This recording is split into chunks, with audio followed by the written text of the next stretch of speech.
primeiro lugar, eu quero agradecer a Sobrafa, aqui representada pelo Álvaro, pelo convite, mais uma vez, para participar dos seminários regionais. Bem, eu vou falar sobre a implantação de uns serviços de cuidados paliativos no serviço que eu atuo, em Ponta Grossa, no Paraná. Ponta Grossa fica a 100 quilômetros de Curitiba, é bem próximo. Esse serviço é um serviço privado, nós temos quimioterapia e radioterapia. Na radioterapia atendemos o sistema público também, mas na quimioterapia, que é o serviço onde eu trabalho, hoje nós trabalhamos com o sistema privado. Eu já trabalhei com o SUS também, lá. Trabalho há 15 anos no serviço. Já desenvolvemos o serviço de cuidados paliativos por um tempo, tivemos que reestruturá-lo, como eu vou mostrar aqui na sequência, e eu vou contar um pouquinho dessa minha experiência. Mas antes, eu quero colocar a abordagem teórica de como surgiu o cuidado paliativo, quais os conceitos que envolvem essa rotina, para quem já trabalha, relembrar, aperfeiçoar ou se inspirar para realizar em seus serviços. Bem, aqui segue a minha declaração de conflito de interesses. Bem, o cuidado paliativo ele surgiu através do termo hóspice. E esse termo, no século V, que surgiu em Roma, o intuito era, inicialmente, abrigar pessoas, viajantes, andarilhos, que passavam por locais e necessitavam de algum tipo de auxílio, fosse ele simplesmente para o pouso, ou para a alimentação, ou até para tratar alguma doença em si. Esses serviços, esses locais, não eram hospitais, portanto, eles eram considerados como hotéis, por isso o termo hóspice, é daí de onde vem o termo hotel hoje em dia, e ele servia para abrigar, portanto, várias pessoas em várias condições. Como ele surgiu em Roma, esses locais eles costumavam receber pessoas que vinham da Europa mesmo, principalmente do leste europeu, e também da Ásia e África. Anos depois, podemos falar alguns séculos depois, surgiu a reestruturação do termo hóspice. Aí sim, já focando no cuidado ao paciente, ao necessitado em relação a doenças. Aí sim já eram casas de apoio que serviam para atender essas pessoas necessitadas. E em 1967, foi criado o primeiro serviço formal de hóspice, que é o St. Christopher's, na Inglaterra, em Londres, que foi criado por Cicely Saunders. Cicely Saunders era uma enfermeira, também se formou em serviço social, fez medicina. Ela escreveu vários livros, publicou vários artigos relacionados ao cuidado paliativo. Ela foi quem trouxe, é a nossa referência até hoje em cuidado paliativo. Nesse ano, inclusive, em maio, nós completamos 50 anos da criação do serviço de cuidados paliativos no mundo todo. A Inglaterra é referência, foi com Cicely Saunders que surgiu essa estruturação, e é referência até hoje, porque o cuidado paliativo, agora nós podemos falar que ele está com uma força maior, o serviço está se fortalecendo. E eu vou contar um pouquinho da história da Cicely Saunders. Quando ela era enfermeira, ela recebeu alguns pacientes, e um desses pacientes, ele tinha câncer, e foi na época da Segunda Guerra Mundial. E esse paciente ela acabou tendo um envolvimento emocional assim com essa pessoa. E quando esse paciente morreu, ele deixou para ela um valor em dinheiro para que ela iniciasse o serviço de cuidados paliativos. E ele disse que deixaria uma janela aberta para que ela realizasse o seu sonho. E foi com esse dinheiro, com essa prova assim, de amor e carinho que esse paciente, que também teve um envolvimento afetivo com ela, que ela iniciou os cuidados paliativos. Então, é uma história bem bonita e de uma época bem sofrida, assim, na Segunda Guerra Mundial, embora esse paciente fosse um paciente oncológico, mas foi aí que iniciou realmente o cuidado cuidado da dor. Hoje nós temos os serviços bem estruturados, tendo a Inglaterra como referência, como eu falei, o St. Christopher's completou 50 anos em maio. E ainda falando do movimento hospice moderno, que é o que nós temos hoje, em 1970, o psiquiatra Robert Tycross elaborou um estudo, que é o estudo mais extenso que nós temos, que foi com mais de 1.000 pacientes. Foi o primeiro estudo sistemático com 1.100 pacientes que tinham câncer avançado no St. Joseph's. E ele fez esse estudo para verificar qual era o efeito dos opiáceos no organismo das pessoas que tentavam o controle da dor. Porque tínhamos, e ainda temos até hoje, muito tabu em relação, preconceito em relação ao uso dos opiáceos, se causam dependência, se não causam, se alivia realmente a dor, o que isso oferece de risco e benefício. E ele fez um estudo, então, com mais de 1.100 pacientes, em que ele gravava o relato dos pacientes em relação aos seus sintomas e aos seus tratamentos. E ele verificou no estudo que os opiáceos não causavam dependência, nem síndrome de tolerância ao medicamento, mas que sim, eles mais promoviam o alívio à dor. E isso era em relatos, em gravações que esses pacientes descreviam esses sintomas.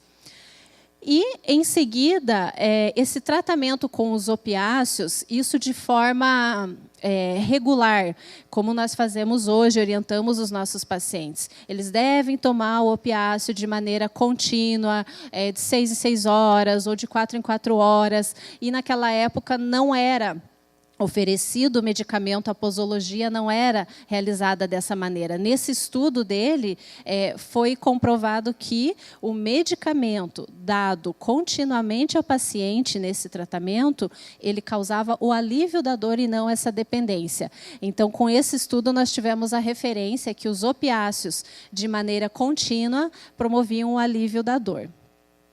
E esses estudos eles foram, portanto, utilizados como referência para a estruturação de outros serviços nos Estados Unidos e Canadá, logo em seguida.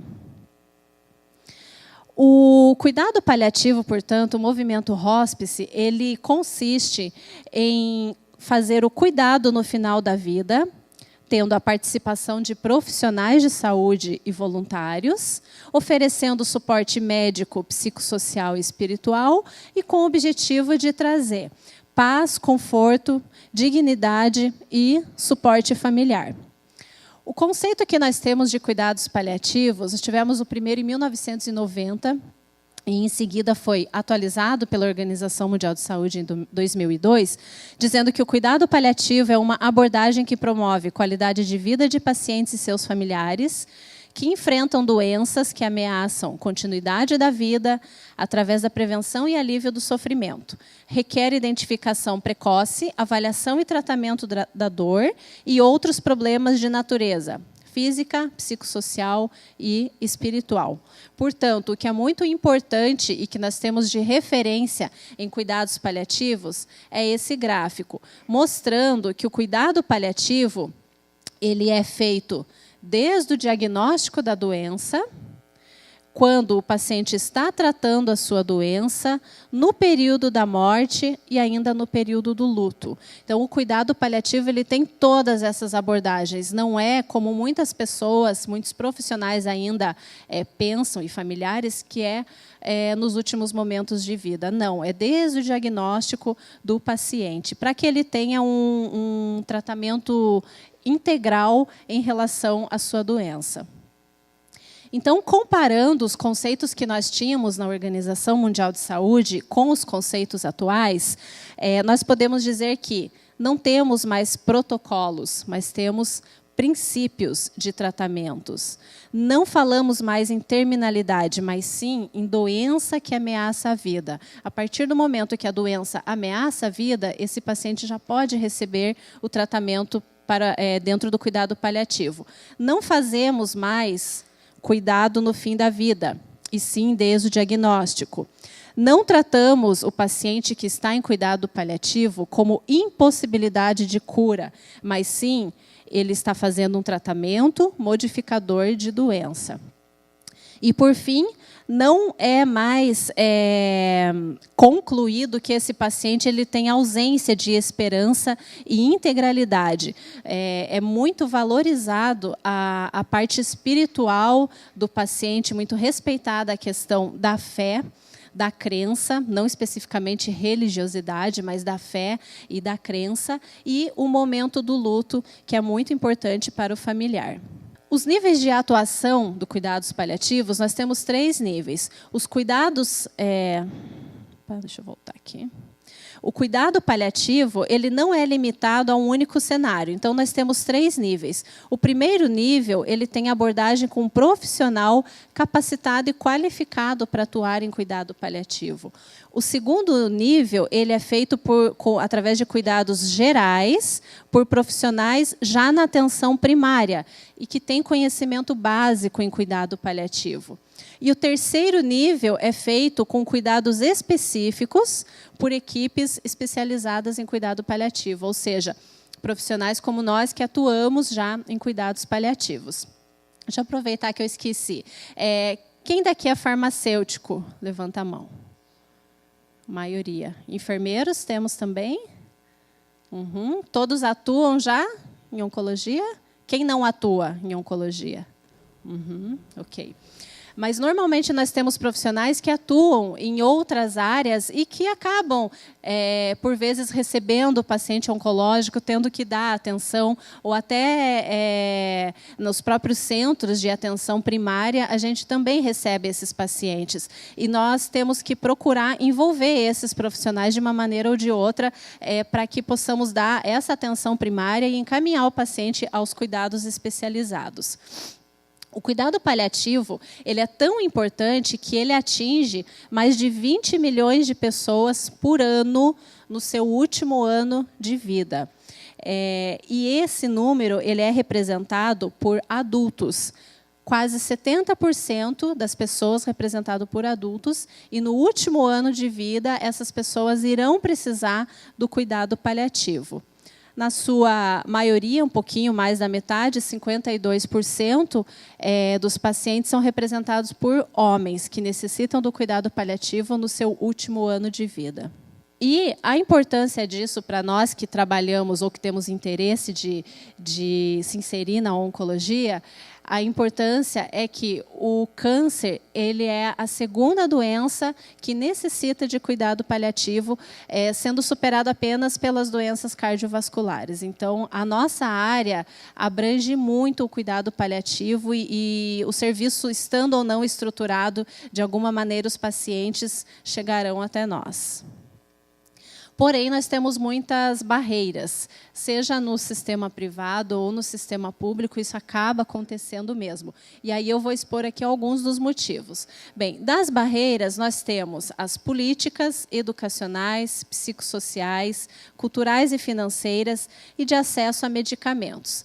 Nas barreiras políticas, nós não temos leis que reconheçam os cuidados paliativos como parte do sistema de saúde. Então, por isso que é muito difícil estruturar esse serviço em algumas instituições, na maioria, podemos dizer.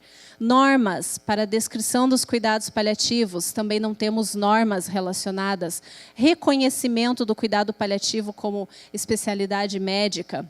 Diretrizes e protocolos clínicos e também falta de estratégia para que nós possamos fazer melhorias já nos serviços existentes.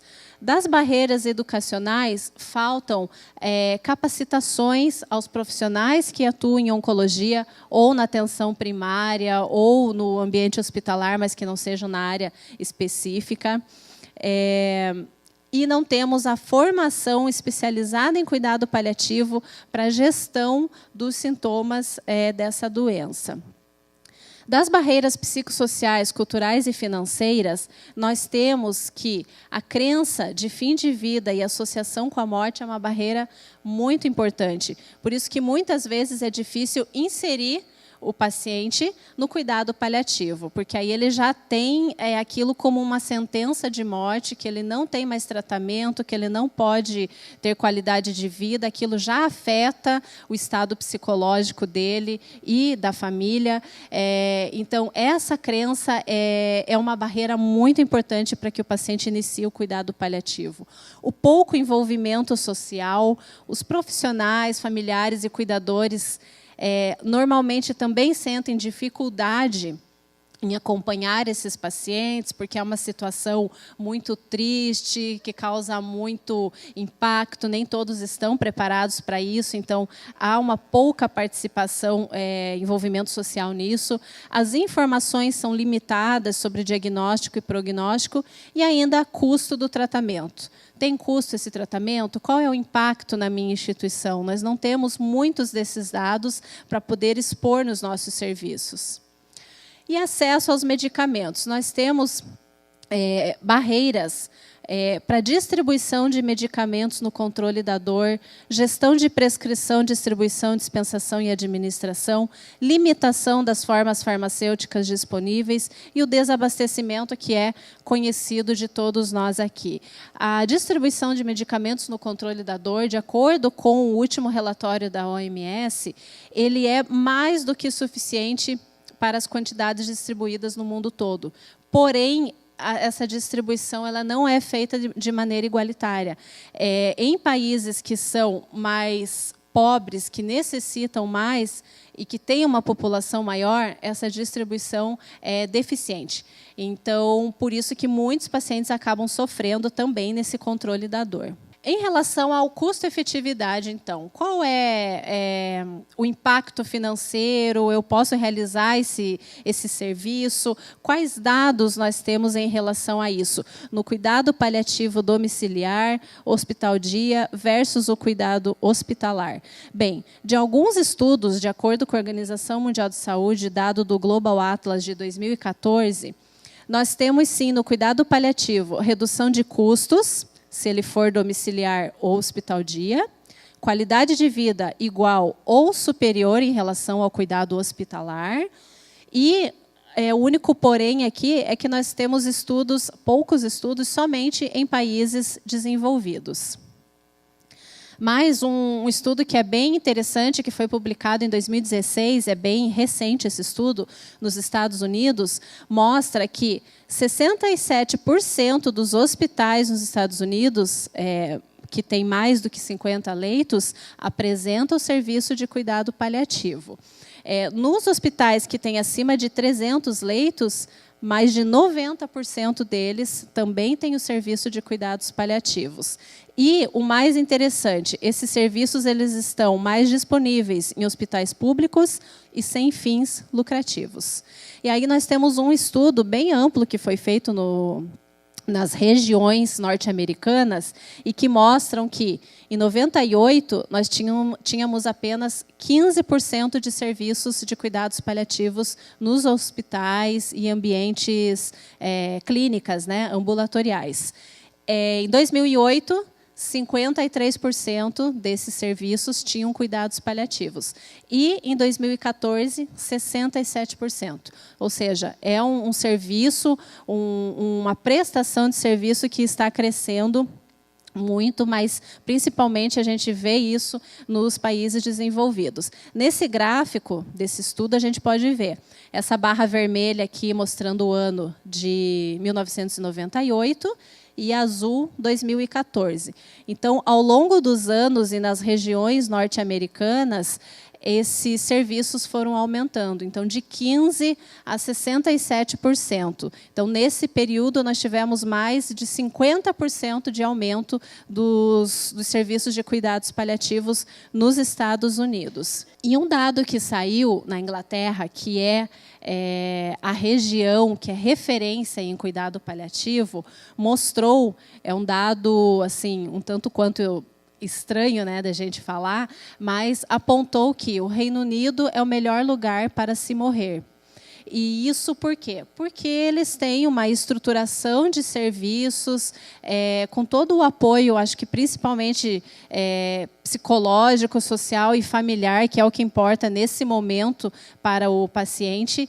E mesmo assim, com esse dado mostrando que o Reino Unido é o melhor local para se morrer no mundo todo, o próprio estudo e os serviços, eles não estão contentes com isso. Eles falam que ainda eles precisam melhorar a capacitação dos profissionais no manejo dos sintomas da dor e uso de medicamentos, a comunicação com os pacientes e também a proximidade e assistência aos familiares.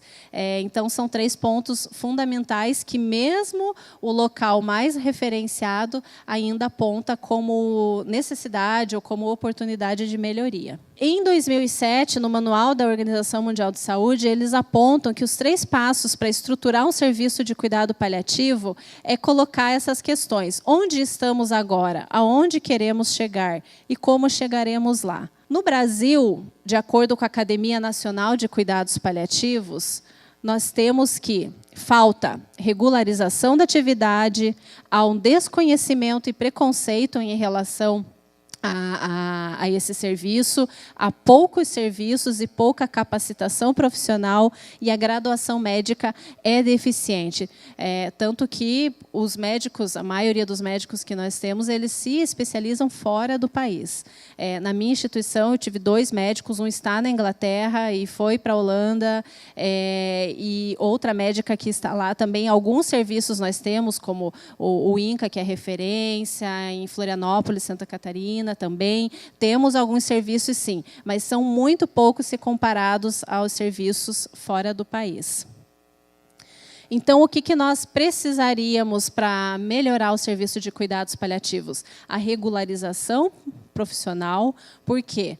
O que nós vemos hoje? Quem atua em cuidado paliativo nos seus serviços são serviços voluntários, feitos pela mesma equipe que atua na manipulação de medicamento, na administração de medicamento. Então, são os mesmos profissionais que acabam se virando, tentando dividir o seu tempo para poder ter essa experiência de atuar em cuidado paliativo. Então, falta, assim, a regularização profissional, promulgação de leis que formalizem esse serviço e a inclusão nos planos de saúde, então, na oferta para o sistema privado. E o cuidado paliativo ele pode, sim, reduzir custos, trazer benefícios aos pacientes e familiares. Bem, no meu serviço, como eu falei, em Ponta Grossa, no Paraná, a quimioterapia a gente atua com o serviço privado. E na radioterapia eu tenho serviço privado e SUS. Então, nós acabamos atendendo, fazendo triagem desses pacientes para poder fazer esse acompanhamento. Eu vou contar um pouquinho da nossa estruturação. Bem, nós começamos em 2009 com um projeto de fazer eventos sobre cuidados paliativos, sem ter o serviço ainda. E qual era o objetivo desses eventos?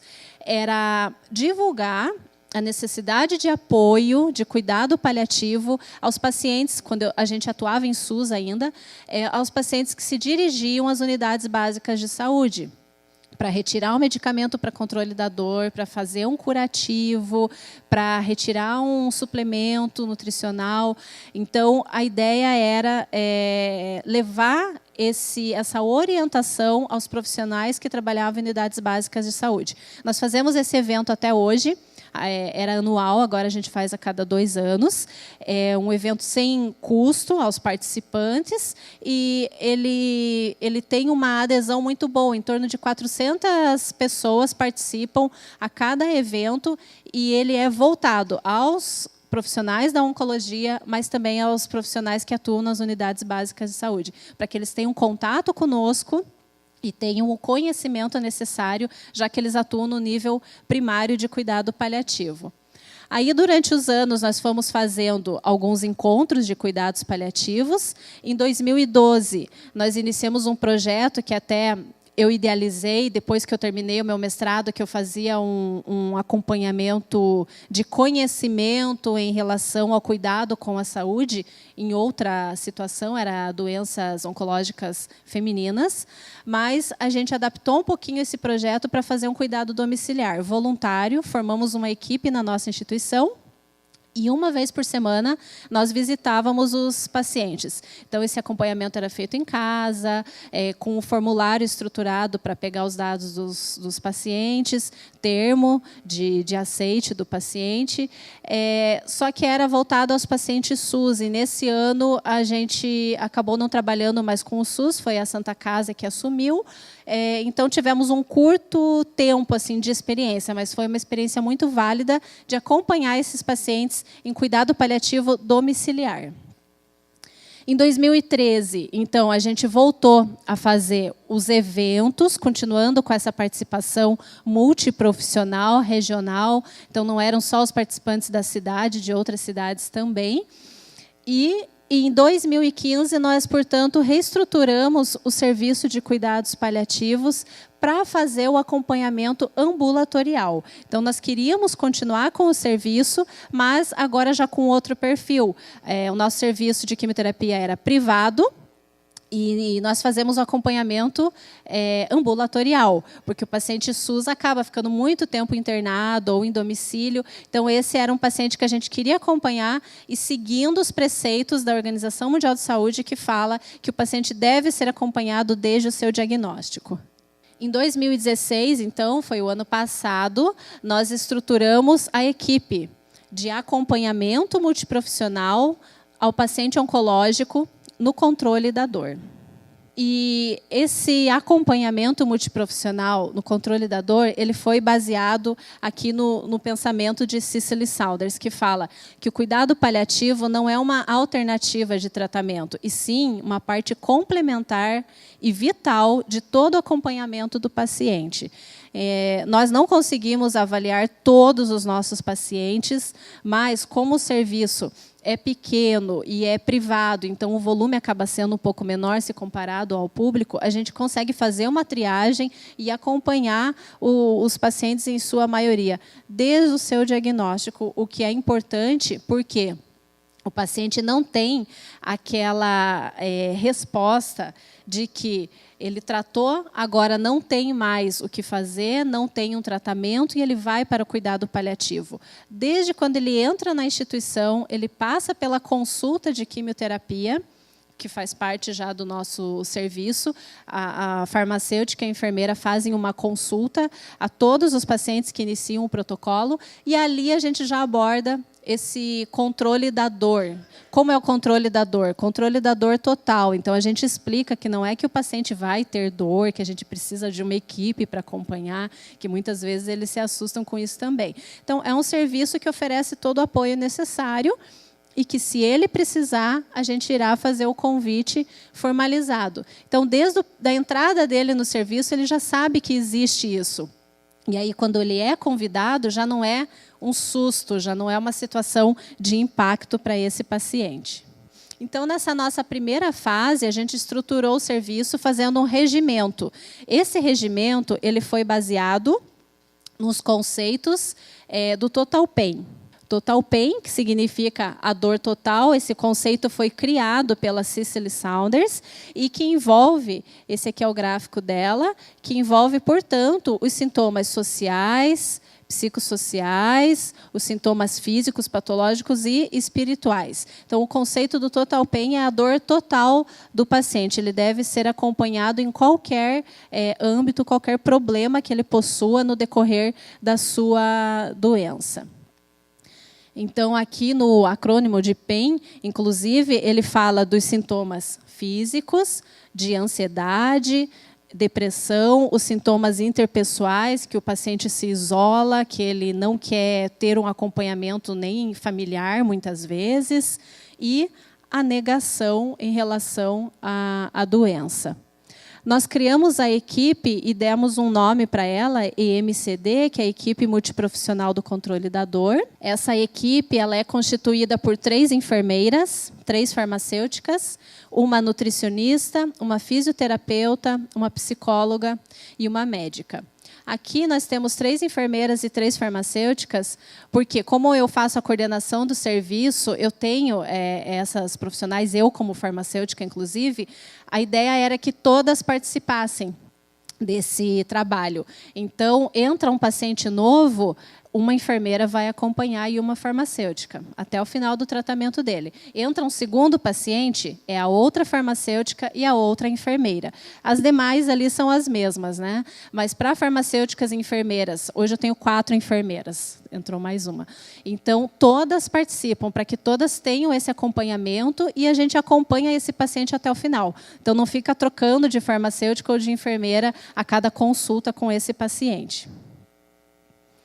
Então, nós demos o nome de Equipe Multiprofissional de Controle da Dor, criamos um perfil no nosso sistema informatizado, que é o nosso sistema ele é um sistema próprio. Então, a TI está muito próxima, a gente consegue fazer as adaptações, criar as ferramentas necessárias de uma maneira mais ágil. Então, nós criamos um perfil que é Dr. EMCD, com o objetivo de fazer evolução do acompanhamento desse paciente pelo médico, mas de acordo com a conduta que a equipe teve após a consulta. Cada profissional faz a sua evolução no sistema após a consulta, mas, no final, tendo como, podemos dizer assim, uma comprovação que foi a equipe multiprofissional que atuou, a conduta final que é do Dr. EMCD, que é a nossa médica que faz.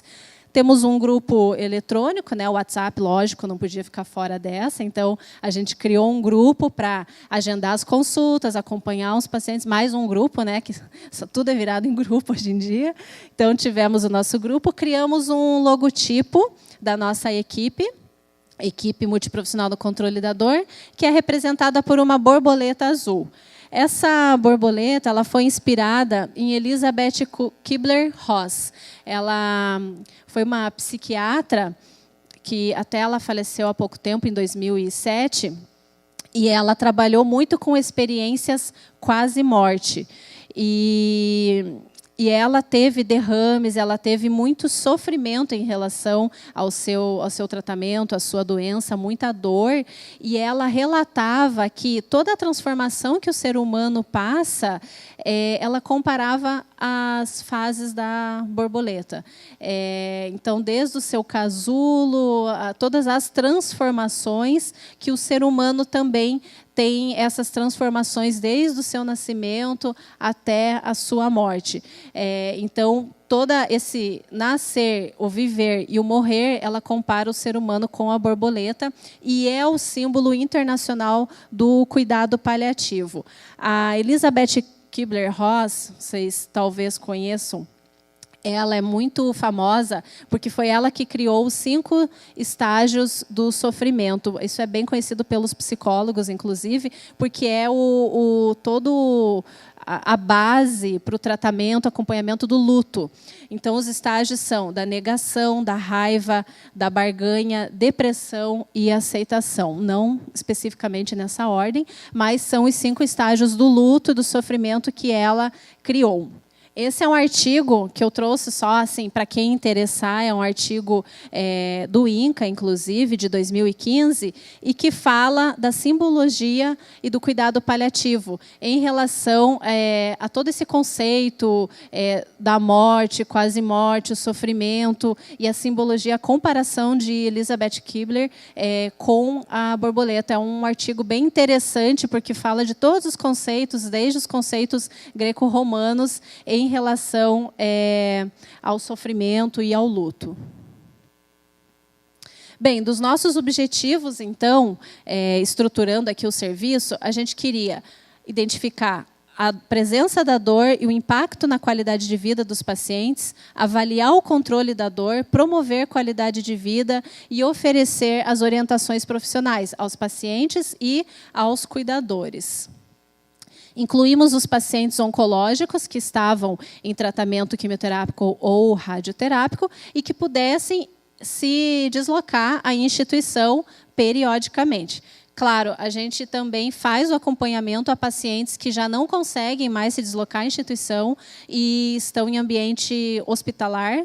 É mais difícil, aí é só o médico que acompanha e psicólogo, a gente não consegue adentrar, se inserir no serviço, mas quando o paciente está em domicílio, aí a gente consegue atendê-lo também. E aí a gente excluiu os pacientes de instituição externa, paciente que tratou numa cidade ou em outro serviço e chega até a instituição, porque aí a gente não tinha os dados desses pacientes para seguir, então não teria como acompanhar. E sintomas que fossem incapacitantes de levar esse paciente até a instituição ou que ele pudesse dar as respostas para nós, né? O paciente que não tem condição de dizer se ele melhorou ou não de um dia para o outro, de uma semana para outra. Nós fazemos, portanto, o acompanhamento ambulatorial, domiciliar, hospitalar. A equipe faz reuniões mensais, fazemos triagem dos pacientes e temos a elaboração de todos os documentos e a atribuição específica de cada profissional. Então, claro, aqui nem é objetivo acompanhar, mas vocês têm o material no site da Sobrafo, mas era só mostrar quais os documentos que a gente relacionou para estruturar o serviço de cuidado paliativo. Então, esse é o termo que a gente aplica ao paciente que inicia a quimioterapia, e dentro desse termo a gente fala do serviço de controle da dor. Então, a gente não usa cuidado paliativo, e sim controle da dor total. Esse é o primeiro contato que o paciente tem com a existência do serviço. Então, ele recebe só as orientações, ele é apresentado ao serviço. Aí, sim, quando ele entra na equipe, quando é feita a triagem e esse paciente é aprovado para participar, aí é feito um termo de consentimento para ele participar da equipe. É feito o termo de consentimento psicológico também, que aí só a psicóloga aplica, e colocando aquelas questões de sigilo em relação ao tratamento. O termo de autorização e uso de imagens, o manual de direitos do paciente com câncer, então é também entregue para ele, uma carteirinha com os horários das consultas. Muitas vezes ele vai necessitar só da consulta com a psicóloga e com a nutricionista e com a médica, não com a enfermeira ou não com a farmacêutica, então ele acompanha pela carteirinha dele.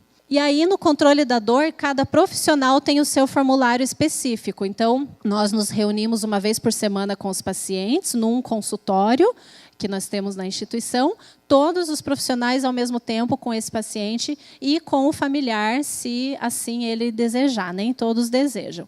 E ali a gente vai fazendo uma integração que o médico, a gente colocou uma ordem de orientação, então a médica começa com a avaliação, mas aí ele fala algo que é do meu interesse como farmacêutica, eu já faço esse registro, não vou perguntar de novo para esse paciente, para que não torne a consulta cansativa, demorada e nem repetitiva. Então a gente já vai absorvendo a informação e aí nisso eu já faço a pergunta para ele, se eu quiser esclarecer alguma coisa, e a médica eu faço a orientação e, em seguida, ela continua. Então, é bem dinâmico, é bem integrado mesmo esse acompanhamento. A médica faz avaliação dos sintomas do paciente através da escala de Edmonton, que é uma escala canadense, que, através de uma pontuação, avalia todos os sintomas do paciente de depressão, dor, todas as questões físicas e psicossociais que esse paciente possa ter. Essa escala, todas essas escalas, elas estão disponíveis no Manual da Academia Brasileira de Cuidados Paliativos. Aí, com essa pontuação, a médica faz também a segunda escala, aplicação de escala, que é de performance status, mas existe uma escala que ela é específica para cuidados paliativos, que é a escala PPS, que também está disponível na Academia Brasileira de Cuidados Paliativos. Então, aqui ela é um pouquinho diferente da escala da OMS, ela é adaptada. Dentro do formulário de farmácia, nós fazemos, então, um acompanhamento ao paciente com aquelas orientações em relação aos medicamentos que ele toma, se ele tem todas as receitas em dia, tem dúvida em relação à posologia, então a gente tenta extrair isso do paciente para saber se ele está tomando a medicação de maneira correta, principalmente os opioides, se ele tem alguma comorbidade, e aí nós aplicamos a escala da dor, que a gente utiliza a escala EVA, então analógica e a de faces, né, com controle da dor de leve, moderada e intensa, e vamos acompanhando, vendo a evolução desse tratamento com o paciente a cada semana. Esses formulários, eles são, portanto, no mesmo padrão, mas adaptado a cada profissional. E os cuidados, o tratamento é baseado no manual da NCCN de Palliative Care, que é a versão mais atualizada de 2016. Num segundo momento, nós fizemos uma diferenciação. A gente encontrou uma dificuldade, até quando a ONA esteve na instituição para fazer uma de suas auditorias, foi fazer o acompanhamento. Vocês têm o grupo de controle da dor e como que eu consulto isso no sistema? Então, nós identificamos isso como uma dificuldade. E aí, como sugestão deles, inclusive, que é bom esse contato por isso, a gente diferenciou no nosso sistema informatizado. A gente criou um logotipo. Aqui, por exemplo, eu tenho um paciente X com evolução de cada profissional. Qual é a evolução do acompanhamento do cuidado paliativo? Eu tinha que abrir um por um para ler, então isso era difícil, né, de fazer esse acompanhamento. Então, aqui está bem pequeno, mas a gente criou aquela borboletinha, que é o nosso símbolo, para quando é o acompanhamento no equipe da dor. Então, agora, se eu entro no prontuário do paciente, toda a evolução que tem aquele símbolo do lado, eu sei que é do controle da dor e eu consigo filtrar quantos desses pacientes eu acompanhei, por período e por quais profissionais. Em seguida, nessa segunda fase, a gente também viu necessidade de formalizar a triagem desses pacientes. A gente queria colocar o paciente, a enfermeira sugeria um paciente, a nutricionista ou a médica, e a gente não tinha formalizado qual paciente entra no grupo, qual não entra no grupo e por quê. Então, a gente criou um formulário que todo profissional pode sugerir um paciente para entrar em cuidado paliativo, a equipe toda analisa o perfil desse paciente e aí a gente inclui ele ou não, mas a gente salva todas as triagens para fazer um controle do por que o paciente entrou ou por que ele não entrou, se a gente está fazendo bem essa triagem ou não. E, por fim, que é o que a gente está trabalhando agora, são os indicadores. Então, como foi uma estruturação nova do serviço em 2016, então não completou um ano ainda, faz alguns meses, a gente fez também os indicadores e estamos trabalhando nisso, para eu ter o perfil dos pacientes que eu estou acompanhando. Então, perfil epidemiológico, dados do cuidador, em relação também a informações sobre as suas crenças, intervalo de tratamento, então, quando que o paciente iniciou a quimioterapia ou a rádio, quando que ele entrou para o serviço de cuidados paliativos e quanto tempo que esse paciente permaneceu no serviço de cuidados paliativos. A gente conseguiu oferecer algum benefício para esse paciente ou não? Então, esses são os dados que nós queremos levantar com esses indicadores. Se esse paciente foi hospitalizado, se ele aderiu aos tratamentos propostos, isso a gente pode avaliar pelos sintomas da dor que ele possa ter ou não, ou de curativo, por exemplo.